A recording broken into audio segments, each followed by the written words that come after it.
Hey there, welcome to LSAT Demon Daily. I'm Nathan Fox. I'm one of the co-founders of LSATdemon.com and our weekly podcast, Thinking LSAT. With me today is Erik Johansson. Erik is a teacher and tutor with us at LSAT Demon. We have Erik an email here from, we've got a YouTube comment from @Milwaukee_woman. Yeah, so this was on episode 789, where we answered a very common question we'd be getting these days about whether or not to hold off for the August LSAT. People who might think, just say screw it to the games and go on. That happens August. a lot. We saw it last night in my class, right? We were doing the free class with a bunch of, by the way, go to LSATdemon.com and sign up for a free account. You'll start getting invited to all of the free classes that we do. I think, Erik, are you up for the next one?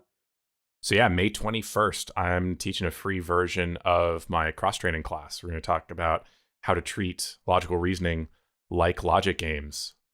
Cool. Yeah. So as long as I can, I'm going to keep getting those games classes in there. That'll be fun. Yeah. So definitely sign up for that. If sign up for the free trial of LSATdemon.com. By the way, it's not even a trial. It's a free account that you can use forever. Yeah. And you'll keep getting invited to all of our free classes. Love to see you there. But I was in my free class last night, and we do games last in all of my classes now because there's a lot of people who aren't going to ever do the games. And there was pretty significant drop off where people were like, yep, okay, he said I could leave early. So as soon as we got to the games, it was like half of the people were just like, peace. Yeah. See ya. Anyway, Milwaukee woman is asking about this. Yeah, she asks, you've said in the past that you don't buy into this, but can you please make a video on the effect the LG cut will have on making the LR sections harder / have more formal logic questions that are prone to diagramming like LG? And other commenters on the video also suggested that logical reasoning will become more like the games, or that there will be more LR questions that have like a numbers and formal logic focus. So what do you think about this? We've certainly heard this and kind of speculated about this. Do we think that there will be any change to LR to make some of them more like the games? I would just ask what evidence these people have that is going to be the case. I think one of them said, on the last test, there were more questions with numbers in them. Okay. I mean, the questions that have numbers are not about math. The questions that have numbers are about reading comprehension. It's just always a test of reading comprehension first. So when they are asking you about numbers and percentages and that type of stuff, I mean, you do have to read it and you do have to think it through, but you are never, ever going to be doing math on the LSAT. The diagramming thing, I don't see any evidence that they're going to have LSAT questions or logical reasoning questions that require more diagramming. I guess I can talk about one piece of evidence that we have, such as it is. There was a test, about a year ago, where there was an experimental section where they announced that there was an experimental section, which they never ever do. So this was like a one-off, really rare thing where some test takers took a section of a test on the LSAT and it told them that they were doing an experimental section, which the experimental section is where they test out questions for future use. And on that special experimental section, there were LR questions that kind of looked like games. So we have evidence that they have, at least on one test, done a weird trial of questions that are like halfway between LR and LG. But, running counter to that is the fact that they were in litigation under the Americans with Disabilities Act. They settled that lawsuit. They signed a consent decree. They agreed that they were going to get rid of the games. They are now getting rid of the games in accordance with the terms of that consent decree. They do not like to be sued. They do not want to be sued. It is extremely expensive to be sued and to do litigation. They settled for a reason. I just don't see them like coming back with like, yeah, but we're going to pull a fast one and we're going to like actually sneak the games in. I don't think they're going to want to do that. And I No. mean, if you just think about what a rational actor would do, like a rational, economically motivated actor, what would they do? They would probably just do exactly what they said they're going to do, which is to include an additional section of logical reasoning, probably not change that section very much, probably just Yeah. go into a world where the test has 2 sections of LR as we know it and 1 section of reading comp, and not try to make a lot of waves, and definitely not try to get sued again under the Americans with Disabilities Act, or, Yeah. be found in violation of their consent decree. That's like a court order, I think. Hmm. So, they don't want to be violating this agreement that they've made. Could they in the future come up with a hybrid between LR and LG? Sure. But when they make substantial changes to the test, they have a long history of announcing it well in advance. I mean, I'm reminded of in 2007 when the first when the first comparative reading passage came out Yeah. on reading comp. There's 4 passages. 3 of them are just like one long passage with a bunch of questions. One of the passages on reading comp is comparative, and that Passage it's a A, new passage B. passage A, passage B, and it came out for the first time in 2007. But that small change, right? It only affects one of the 4 passages Which, by the way, on makes no reading difference. comp. You read it the same way. Right. You answer the questions the same way. It's just reading comp. It's just reading comp. There really isn't a big difference. You don't need any different strategies for the comparative reading. But they made such a big deal out of it. They gave away a full free practice test, the June 2007 test. The reason why we have that test is because that was the first test with comparative reading, and they gave it away to the world for free so that everybody could make sure that they had plenty of time to see this distinction without a difference, which is the comparative reading. And so are they really gonna like all of a sudden start sneaking in an entirely different form of LR? Uh, I guess weird shit happens sometimes, but I just don't see that happening. No. And like you said, even if it did, or even if you saw more of this type of LR question that we already have, they're still not that complicated. You still don't really need to diagram them.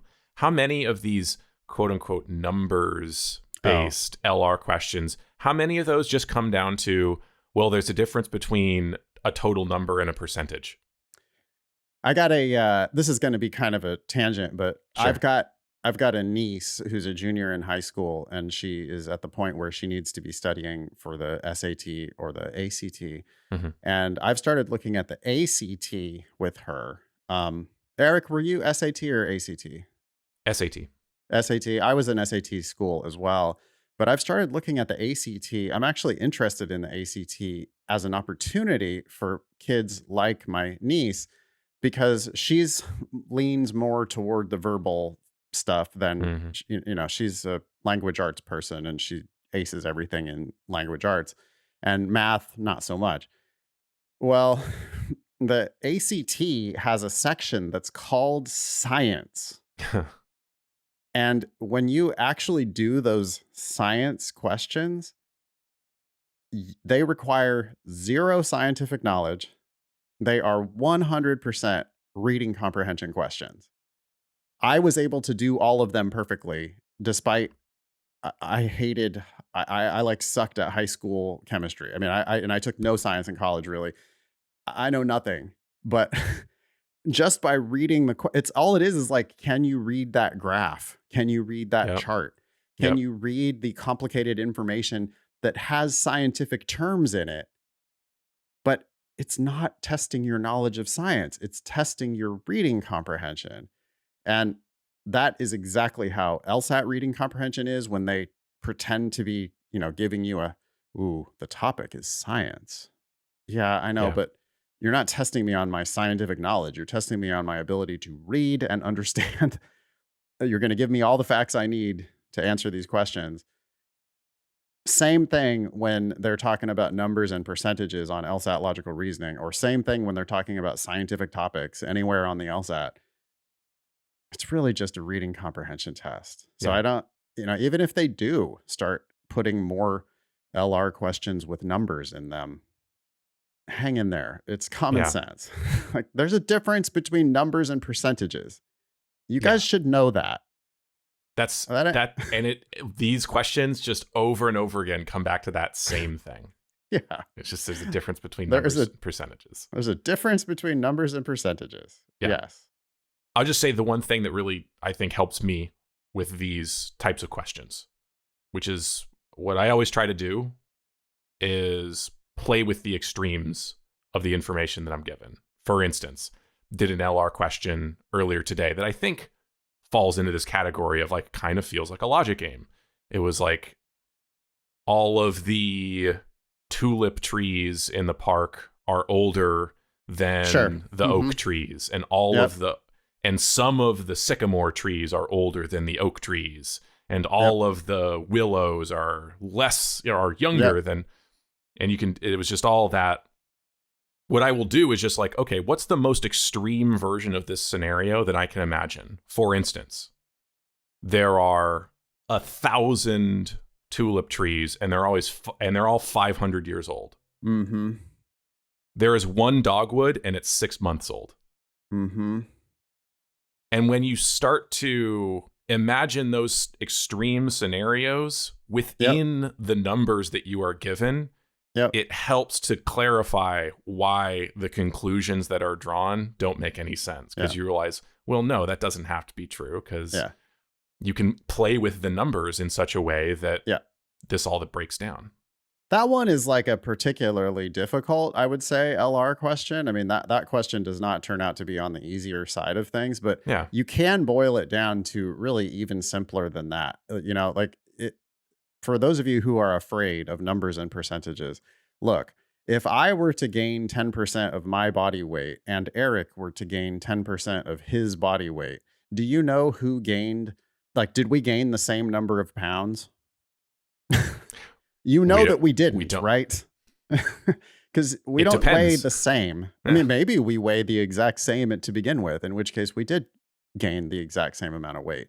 But if I weigh more than Eric, or if Eric weighs more than me, then if we each gained 10% of our body weight, I might have gained more pounds, or he might have gained more pounds. You guys know that this is true in real life. And I swear to God, the numbers and percentages thing on the LSAT, it's really not more complicated than what I just talked about. No. That's really all there is to it. Is just, that there's a difference between numbers and percentages. Yep. Okay, well, that's it. If you recognize that there's a difference between numbers and percentages, then all these LSAT questions that have to do with numbers or have to do with percentages, you can hang in there and you can figure it out. As far as all the wild YouTube speculation about what's going to happen in August with this new section of LR, my prediction would be it's going to be exactly like the old LR.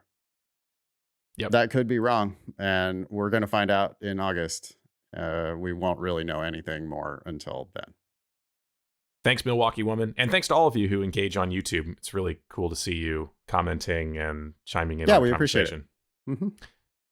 You can continue to do that, or email daily@lsatdemon.com if you'd like to ask us a question or share some LSAT or law school admissions news. Thanks for listening.